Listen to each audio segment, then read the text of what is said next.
তারাই নির্বাচন নিয়ে ষড়যন্ত্র করছে, যারা সুষ্ঠু অবাধ নির্বাচন অনুষ্ঠানে বাধা তৈরি করছে। পিআর পদ্ধতি ছাড়া কোনোদিনও স্বচ্ছ নির্বাচন সম্ভব নয়। যারা পিআর নির্বাচন চায় না তারা জানে এ পদ্ধতিতে নির্বাচন হলে তারা ক্ষমতায় যেতে পারবে না। 17 আগস্ট রাজধানীতে আয়োজিত এক সেমিনারে এই চ্যালেঞ্জ ছুড়ে দিলেন জামায়াতে ইসলামীর নায়েবে আমির ডাক্তার সৈয়দ আব্দুল্লাহ মোহাম্মদ তাহের। কিন্তু এখানেই উঠছে বড় প্রশ্ন, সব রাজনৈতিক দল পিআর নির্বাচন সমর্থন করলেও বিএনপি তাতে দ্বিমত জানিয়েছে। তবে কি বিএনপিকেই লক্ষ্য করে এমন মন্তব্য ছুড়ে দিলেন তিনি? ডাক্তার তাহের বলেন, যারা সুষ্ঠু নির্বাচন চায় না তারাই নির্বাচনের বিরোধিতা করছে। তারা যেন তেন একটি নির্বাচন দিয়ে পুরনো ফ্যাসিবাদকে ফিরিয়ে আনতে চায়। আর পিআর নির্বাচন হলে তারা ক্ষমতায় যেতে পারবে না, তাই তারা এই পদ্ধতিতে নির্বাচন চায় না।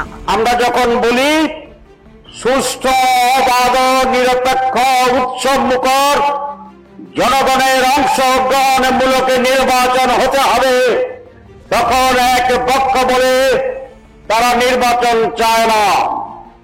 তাহলে তারাই কি নির্বাচন চায়?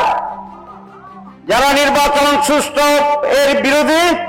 এ সময় প্রধান উপদেষ্টাকে লক্ষ্য করে তিনি বলেন, পিআর সংস্কার এবং জুলাই সনদের আইনগত বিষয়ে গণভোট চালু করুন। জনগণই এসবের সিদ্ধান্ত নেবে। আমরা শান্তি চাই, কিন্তু জুলাই সনদের আইনি ভিত্তি প্রদানের আগে এবং পিআর পদ্ধতি ছাড়া নির্বাচনের উদ্যোগ নেওয়া হলে দেশের জনগণকে সঙ্গে নিয়ে সরকারকে দাবি পূরণে বাধ্য করা হবে বলে হুঁশিয়ারি বার্তা দেন তিনি।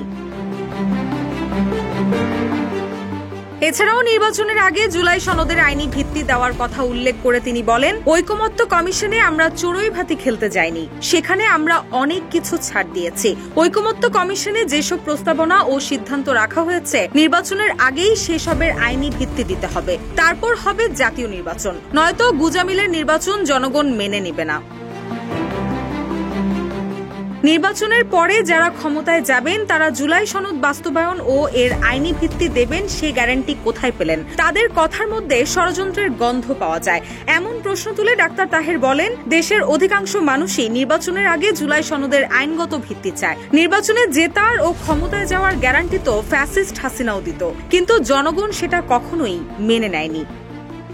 রুশা সুর, নিউজ ডেস্ক, ইত্তেফাক।